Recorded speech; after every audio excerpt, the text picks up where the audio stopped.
До петок на полнок истекува рокот во кој тројцата потенцијални председатели треба да ги убедат граѓаните дека тие се нивниот вистински избор за функцијата.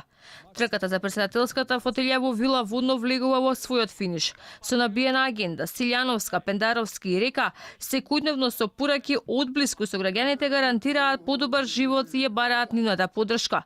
Со пристојно ниво на агитирање по централни митинзи и трибини со граѓаните, секој влече на своја страна. Сепак не изостануваат и меѓусебните партиски обвинувања за одлуките во минатото. Кандидатот на ВМРО ДПМН Силјановска својот акцент го става на штетноста која го носи Преспанскиот договор.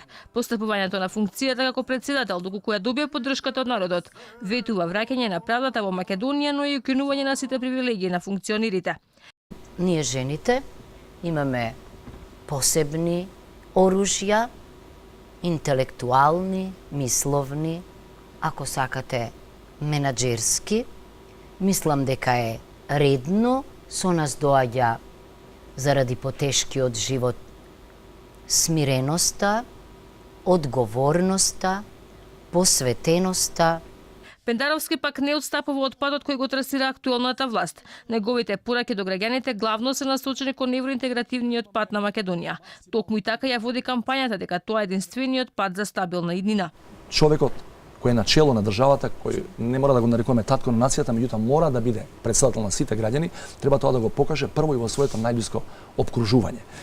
Мислам дека е битно, иако сме на Балканот, иако тие стереотипи се уште силни, еден од другите проекти кои сакам навистина да го стартувам е за поголемо учество на жените во политиката. И јас немам директна надлежност, меѓутоа ќе поддржам секое законско решение кое ќе бара најмалку 50% учество на жените на парламентарни и на локални избори. Кандидатот на БС и Алијанса Блери Мрека го застапува концептот на еднакви права за граѓаните. Вели дека неопходно е сите во републиката да се чувствуваат безбедни, но и дојдено било времето за албанец председател.